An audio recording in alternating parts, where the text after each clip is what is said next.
ओम शांति, ओम शांति, ओम शांति, ओम शांति, ओम शांति। ओम शांति। आज महीने का लास्ट दिन है 31 जुलाई 2025। प्रातः मुरली ओम शांति बाप दादा मधुबन। आज मीठी मधुर मुरली में शिव बाबा कहते कि मैं परम धाम से आकर तुम बच्चों के सम्मुख हुआ हूँ, तुम्हें नॉलेज देता हूँ, क्योंकि मैं कौन हूँ? ज्ञान का सागर हूँ, मैं नॉलेजफुल हूँ। मैं आता ही हूँ तुम बच्चों को पढ़ाने, राजयोग सिखाने। कल की मुरली से भी था ना कि राजयोगी बच्चों की क्या निशानी है? पढ़ना और पढ़ाना है। तो बाबा ने कहा कि याद का बहुत महत्व है, याद से ही आत्मा सतो प्रधान बनती है। तो बड़े प्यार से सुबह उठ कर के बाप को याद करना है। याद से ही हमें करंट मिलेगी, जिसके हमारे अंदर दैवी गुण आने आरंभ हो जाएंगे। हम कांटे से फूल बन जाएंगे। याद ही हमारे अंदर पॉजिटिविटी लाती है। जितना समय हम परमात्मा की याद में रहते हैं, वह समय भी सफल होता है। तो याद ही सब कमाई का आधार है। इन्हीं सब बातों को आज मुरली में बाबा ने स्पष्ट किया है। सुनते हैं आज के ईश्वरीय महावाक्य। ओम शांति, ओम शांति। बाबा कहते, मीठे बच्चे, तुम सवेरे सवेरे उठकर बहुत प्यार से कहो बाबा गुड मॉर्निंग। इस याद से ही तुम सतो प्रधान बन जाएंगे। आज की मुरली से प्रश्न है, एक्यूरेट याद द्वारा बाप की करंट लेने के लिए मुख्य किन गुणों की आवश्यकता है? एक्यूरेट याद द्वारा बाप की करंट लेने के लिए मुख्य किन गुणों की आवश्यकता है? कौन से गुण की आवश्यकता है जिससे बाप की करंट मिलती रहे? आत्म अभिमानी बनकर रहना, गुड। और दैवी गुणों को धारण करना। सुनते हैं बाबा का उत्तर, रोज मुरली में आना। ये सब बातें हैं एक्यूरेट याद के लिए। बहुत सभी ठीक है, लेकिन बाबा का उत्तर सुनेंगे हम। बाबा कहते, बहुत धैर्यवत हो, समझ और गंभीरता से अपने आप को आत्मा समझ याद करने से बाप की करंट मिलेगी और आत्मा सतो प्रधान बनती जाएगी। तुम्हें अभी बाप की याद सतानी चाहिए, क्योंकि बाप से बहुत भारी वर्षा मिलता है। तुम कांटों से फूल बनते हो, सब दैवी गुण आ जाते हैं।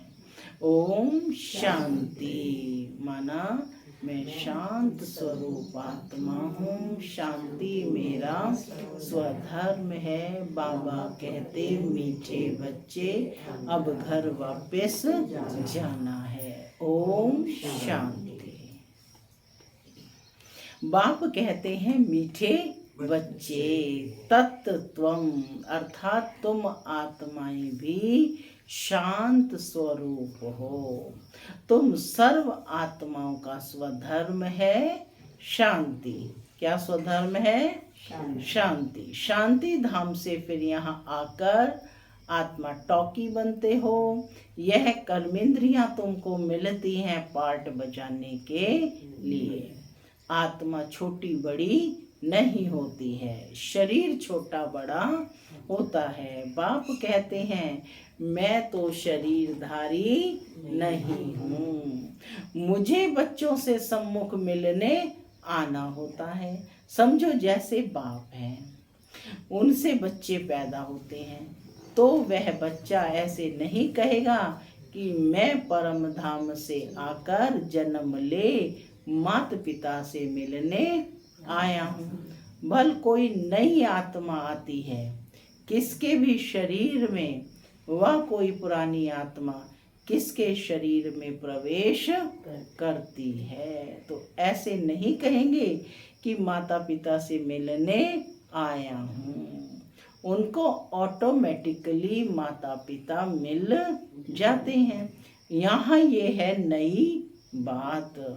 बाप कहते हैं मैं परम धाम से आकर तुम बच्चों को के सम्मुख हुआ हूँ, तुम्हारे सामने हूँ, तुम्हें नॉलेज देता हूँ, क्योंकि मैं हूँ नॉलेजफुल, ज्ञान का सागर। मैं आता हूँ तुम बच्चों को पढ़ाने, राजयोग सिखाने। क्या करने आते हैं बाप?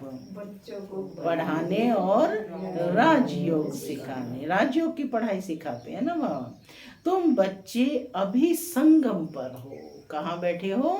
संगम पर। बाप समय की पहचान दे रहे हैं कि यह कौन सा समय चल रहा है, कलयुग का अंत और सतयुग का आदि, दोनों के बीच के समय को क्या कहते हैं? पुरुषोत्तम संगम युग। तो बाबा कहते तुम बच्चे अभी संगम पर हो, फिर जाना है अपने घर, इसलिए पावन तो जरूर बनना है। अंदर में बहुत खुशी होनी चाहिए। ओहो बेहद का बाप कहते हैं मीठे मीठे बच्चों मुझे याद करो तो तुम सतो प्रधान विश्व का मालिक बनेंगे। बाप बच्चों को कितना प्यार करते हैं। ऐसे नहीं कि सिर्फ टीचर के रूप में पढ़ाकर घर चले जाते हैं। यह तो बाप भी है, टीचर भी है। तुमको पढ़ाते हैं, याद की यात्रा सिखलाते हैं। तो विश्व का मालिक बनाने वाले, पतित से पावन बनाने वाले बाप के साथ बहुत बहुत लव होना चाहिए। सवेरे सवेरे उठकर पहले पहले शिव बाबा से गुड मॉर्निंग करना चाहिए। सब गुड मॉर्निंग करते हैं बाबा को, आँख खुलती है, सब गुड मॉर्निंग करते हैं ना सब। बच्चों को अपने दिल से पूछना है कि हम सवेरे सवेरे उठकर कितना बेहद के बाप को याद करते हैं। सेल्फ चेकिंग करनी है, खुद की खुद चेकिंग करनी है कि हम कितना समय सुबह उठकर बाप को याद करते हैं। सवेरे उठ बाबा से गुड मॉर्निंग करें, ज्ञान के चिंतन में रहें तो खुशी का पारा चढ़े। मुख्य है ही याद। मुख्य क्या है? याद। याद ही कमाई का आधार है।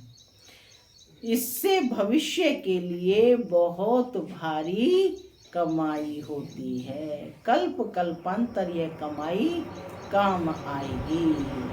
तुम्हें बड़ा धैर्यवत बन गंभीरता और समझ से याद करना है। याद कैसे करना है?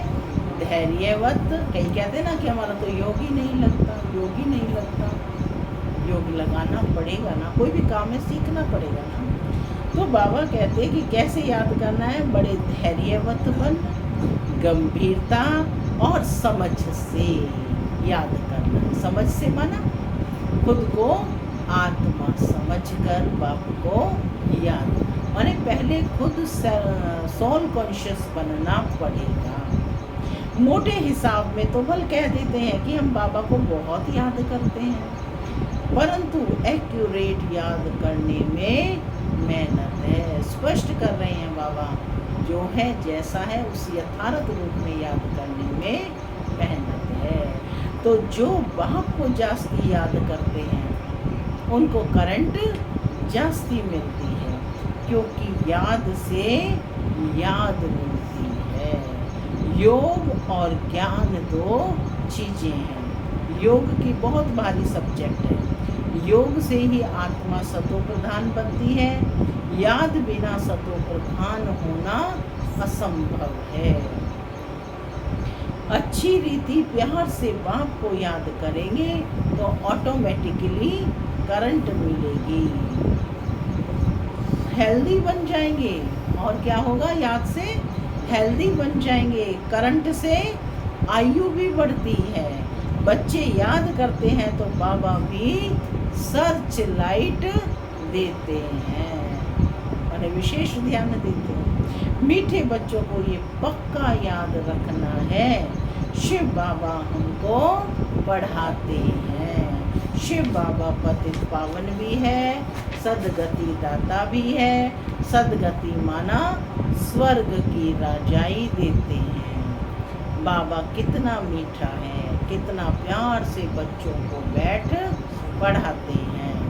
बाप दादा द्वारा हमको पढ़ाते हैं, बाप दादा द्वारा हमको पढ़ाते हैं। बाबा बच्चों को कितना प्यार करते हैं, कोई तकलीफ नहीं देते हैं, सिर्फ कहते हैं मुझे याद करो और चक्र को याद करो। क्या कहा बाबा ने?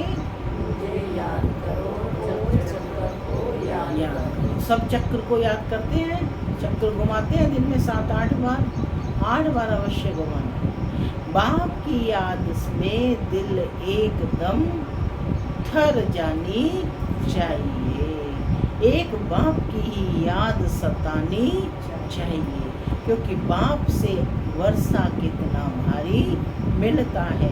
अपने को देखना चाहिए कि हमारा बाप के साथ कितना लव है, कहाँ तक हमारे में दैवी गुण है। क्योंकि तुम बच्चे अब कांटों से फूल बन रहे हो। जितना जितना बाबा कहते हैं योग में रहेंगे, उतना कांटों से फूल सतो प्रधान बनते जाएंगे। जो बहुत कांटों को फूल बनाते हैं, सेवा का पॉइंट है, जो बहुत कांटों को फूल बनाते हैं उन्हें ही सच्चा खुशबूदार फूल कहेंगे। क्या टाइटल दिया है बाबा ने? सच्चा खुशबूदार फूल। जो बहुतों की सेवा कर कांटों से फूल बनाते हैं उन्हें सच्चा खुशबूदार फूल कहेंगे। वह कभी किसको कांटा नहीं लगाएंगे। क्रोध भी बड़ा कांटा है। होमवर्क चल रहा है ना, क्रोध मुक्त बनना है। क्रोध भी बड़ा कांटा है, बहुतों को दुख देते हैं। अभी तुम बच्चे कांटों की दुनिया से किनारे पर आ गए हो, तुम हो संगमवर।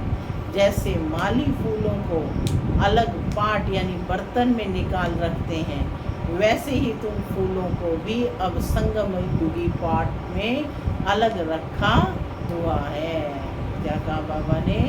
जैसे माली अलग पॉट में रखता है ना, वैसे ही तुम फूलों को भी, तुम चेतन फूल हो, उनको भी अब संगम युगी पॉट में अलग रखा हुआ है। फिर तुम फूल स्वर्ग में चले जाएंगे, कलयुगी कांटे भस्म हो जाएंगे।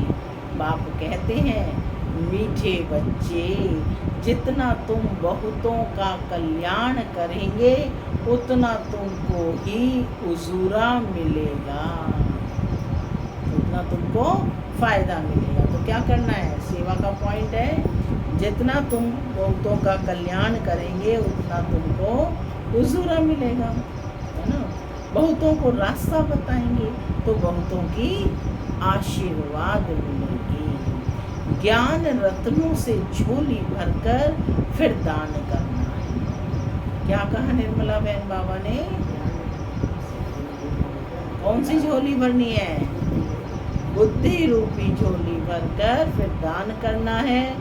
ज्ञान सागर तुमको रत्नों की थालियां भर भर कर देते हैं। देखो कितना सुंदर दृश्य है। ज्ञान सागर तुमको रत्नों की थालियां, कौन से रत्नों की? अविनाशी ज्ञान रत्नों की थालियां भर भर कर देते हैं, रोज दे रहे हैं। जो उसका दान करते हैं वही सबको प्यारे लगते हैं। बच्चों के अंदर में कितनी खुशी होनी चाहिए। सेंसिबल बच्चे जो होंगे वह तो कहेंगे हम बाबा से पूरा वर्षा ही लेकर रहेंगे। एकदम चटक पढ़ेंगे। बाप से बहुत लव रहेगा क्योंकि जानते हैं कि प्राण देने वाला बाप मिला है।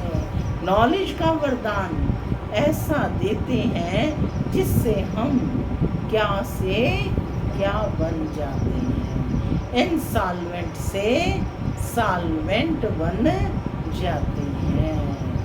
इतना भंडारा भरपूर कर देते हैं। जितना बाप को याद करेंगे उतना लव रहेगा। कशिश होगी, सुई साफ होती है तो चुंबक तरफ खींच जाती है ना।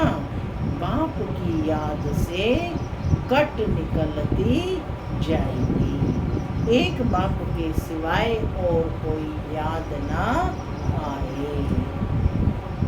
बाप समझाते हैं मीठे बच्चे, सावधानी दे रहे हैं बच्चों कि मीठे बच्चे गफलत मत करो। बहुत गफलत करते हैं ना, अलबेलेपन में आ जाते हैं। स्वदर्शन चक्रधारी बनो, लाइट हाउस बनो। दोनों स्वमानों पर अभ्यास करना है आज। स्वदर्शन चक्रधारी बनो, लाइट हाउस बनो। मानो बाबा वरदान दे रहे हैं। स्वदर्शन चक्रधारी बनने की प्रैक्टिस अच्छी हो जाएगी तो फिर तुम जैसे ज्ञान का सागर हो जाएंगे। जैसे स्टूडेंट पढ़कर टीचर बन जाते हैं ना, तुम्हारा धंधा ही है सबको स्वदर्शन चक्रधारी बनाओ, तभी चक्रवर्ती राजा रानी बनेंगे। बाप कहते हैं बच्चे तुम्हारे बगैर हमको भी जैसे बेआरामी है। बच्चे दुखी हैं तो बाप को आराम होगा क्या? तो परम पिता शिव परमात्मा कह रहे हैं कि तुम्हारे बगैर हमको भी जैसे बेआरामी होती है। जब समय होता है तो बेआरामी हो जाती है। माने जब बाप के यहाँ आने का समय होता है तो बाप को भी बेआरामी हो जाती है। बस अभी हम आ जाऊं, बच्चे बहुत पुकारते हैं, बहुत दुखी हैं, तरस पड़ता है, इसलिए मैं आता हूँ तुम बच्चों को सब दुखों से छुड़ाने। अभी तुम बच्चों को घर चलना है, फिर वहाँ से तुम आपे ही सुख धाम में चले जाएंगे। यहाँ से बाप ले जाएगा, फिर वहाँ से ऑटोमेटिकली अपने घर में सुखधाम में चले जाएंगे। वहाँ मैं तुम्हारा साथी नहीं बनूंगा। क्या कहा बाबा ने? सतयुग में मैं तुम्हारा साथी। तो कितना संगम युग का कितना महत्व है। यह संगम युग हम बाप के साथ है ना। तो कितने भाग्यशाली आत्माएं हैं। सब कुछ होगा सतयुग में, लेकिन बाप नहीं होगा। तो यह ही वह समय है जब हम बाप के साथ रहते हैं, खाते हैं, पीते हैं, खेलते हैं, हर पल उनके साथ, हर संबंध उनके साथ अनुभव करते हैं। तो बाबा कहते कि वहाँ मैं तुम्हारा साथी नहीं बनूंगा। अपनी अवस्था अनुसार तुम्हारी आत्मा चली जाएगी। अच्छा, मीठे मीठे सिक्की लदे बच्चों प्रति माता पिता बाप दादा का याद प्यार और गुड मॉर्निंग। रूहानी बाप की रूहानी बच्चों को नमस्ते। रूहानी बच्चों की रूहानी माता पिता बाप दादा को याद प्यार गुड मॉर्निंग और नमस्ते। नमस्ते सदा हंसते बनो। धारणा के लिए मुख्य सार पहला, बाप की करंट ऑटोमेटिक लेने के लिए बहुत प्यार से बाप को याद करना है। यह याद ही हेल्दी बनाएगी। करंट लेने से ही आयु बढ़ेगी। याद से ही बाप की सर्च लाइट मिलेगी। याद से ही बाप की सर्च लाइट मिलेगी।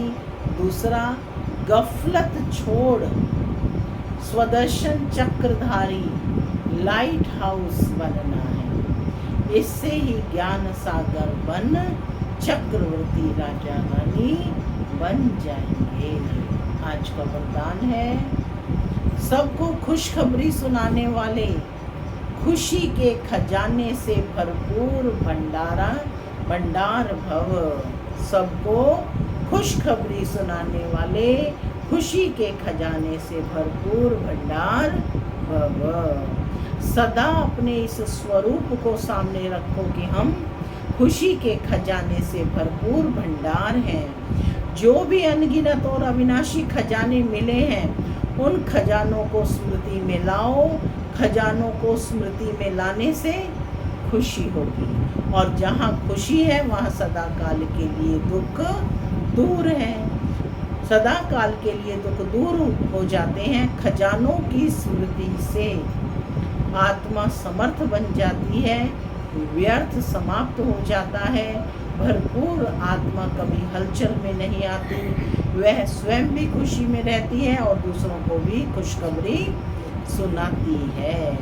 स्लोगन है, योग्य बनना है तो कर्म और योग का बैलेंस रखो।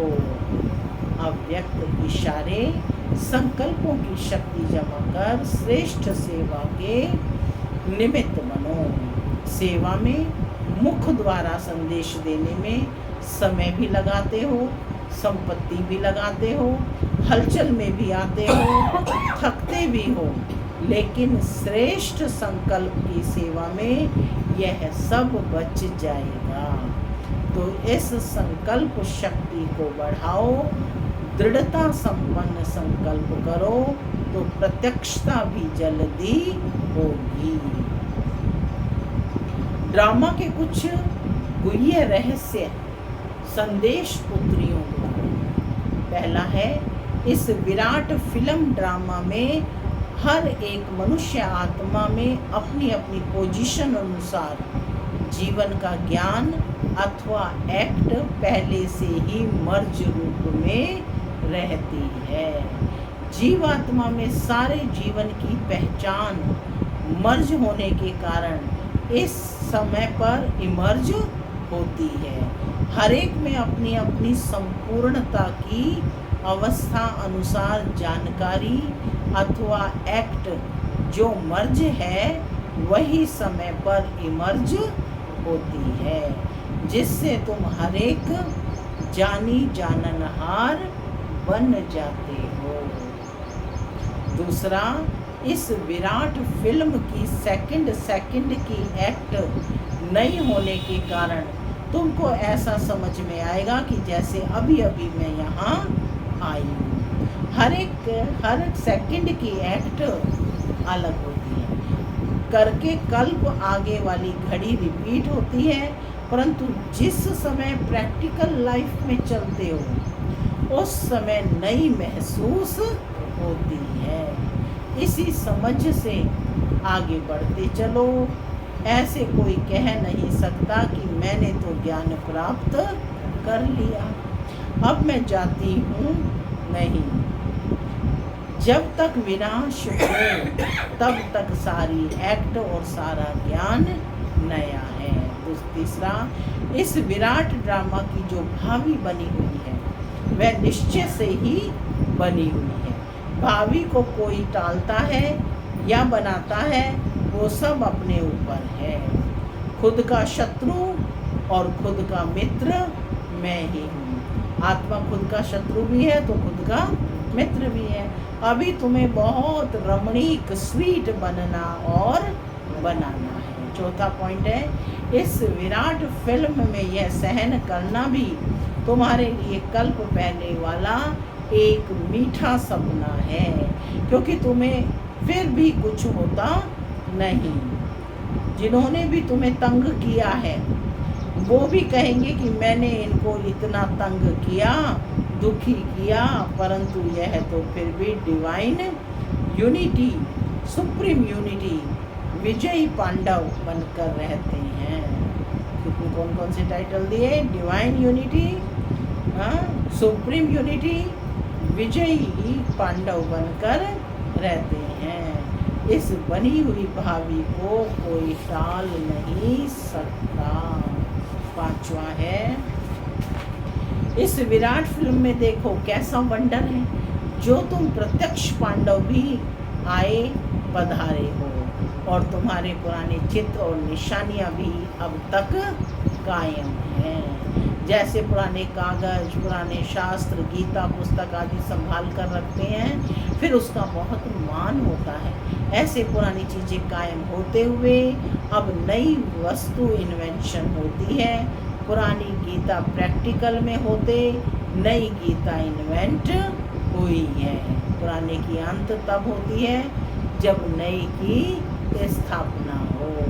अभी तुम प्रैक्टिकल में ज्ञान को जीवन में प्रत्यक्ष धारण करने से दुर्गा, काली आदि बनी हो। फिर पुराने स्थूल जड़ चित्रों का विनाश होता है और नए चैतन्य स्वरूप की स्थापना होती है। छठा, इस विराट फिल्म प्लान अनुसार संगम के स्वीट समय पर आप अनन्य दैवी बच्चे ही विकारों पर विजय प्राप्त कर बैकुंठ की स्वीट लॉटरी पाते हो। आपका यह ललाट जितना लकी है, इस समय तुम नर और नारी अविनाशी ज्ञान से पूज्य योग्य देवता पद प्राप्त करते हो। क्या करते हो? पूज्य योग्य देवता पद प्राप्त करते हो। यही है इस संगम के सुहावने वंडरफुल समय की वंडरफुल रीति। सातवां, ईश्वर साक्षी हो देख रहा है कि मैंने जिन एक्टर्स को अनेक गहनों आभूषणों से श्रृंगार कर इस सृष्टि रूपी स्टेज पर डांस करने अर्थ भेजा था, वो कैसे एक्ट कर रहे हैं, कैसे भेजा था और कैसे एक्ट कर रहे हैं। मैंने अपने दैवी बच्चों को गोल्डन मनी, सिल्वर मनी देकर कहा था कि यह भूषण और यह गहने पहनकर खुश मिजाज होकर साक्षी बन एक्ट भी करना और साक्षी हो इस खेल को भी देखना। फंसना नहीं, लेकिन आधा कल्प राज्य भाग्य भोग कर फिर आधा कल्प अपनी ही रची हुई माया में फंस गए। अब फिर मैं कहता हूँ कि इस माया को छोड़ दो। इस ज्ञान मार्ग में विकारी कार्य से पलट निर्विकारी बनने से आदि मध्य अंत दुख से छूट जन्म जन्मांतर के लिए सुख प्राप्त कर लेंगे।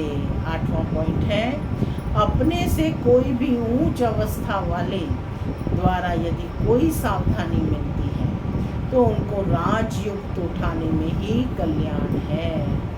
राजयुक्त उठाने में ही कल्याण है। उनके भीतर के राज को जानना चाहिए कि इसमें अवश्य कोई कल्याण समाया हुआ है। ये जो पॉइंट मुझे इनके द्वारा मिली है वह बिल्कुल यथार्थ है। उसे बहुत खुशी से स्वीकार करना चाहिए, क्योंकि अगर मेरे द्वारा कभी कोई भूल हो गई तो वह पॉइंट याद आने से स्वयं को करेक्ट कर लेंगे। इसलिए कोई भी सावधानी हो बहुत विशाल बुद्धि से धारण करने से तुम उन्नति को प्राप्त कर सकेंगे। 9वां पॉइंट है, अभी तुम्हें नित्य अंतर्मुख होकर योग में रहना है। कैसे रहना योग में? अंतर्मुखी बनकर, क्योंकि अंतर्मुख होने से स्वयं को देख सकेंगे। सिर्फ देखेंगे नहीं, परिवर्तन भी कर सकेंगे। यही है सर्वोत्तम अवस्था। जब पता है हर एक अपनी स्टेज प्रमाण पुरुषार्थी है तो कोई भी पुरुषार्थी के लिए आर्ग्यू नहीं चल सकती, क्योंकि वो अपनी स्टेज अनुसार पुरुषार्थी है। उनकी स्टेज को देख उनसे गुण उठाओ। अगर गुण नहीं उठा सकते हो तो उसे छोड़ दो। 10वां पॉइंट है, तुम सदा अपने सर्वोत्तम लक्ष्य को सामने देख अपने को ही देखो। तुम हर एक व्यक्तिगत पुरुषार्थी हो। तुम अपनी तरफ नज़र रख आगे बढ़ते रहो तो कोई भल क्या भी करता रहे, परंतु मैं अपने स्वस्वरूप में स्थित हूँ, अन्य किसी को ना देखूं। अपने बुद्धि योग बल से मैं उसकी अवस्था को जान लूं। अंतर्मुखता की अवस्था से ही तुम अनेक परीक्षाओं से पास हो सकते हैं। ओम शांति।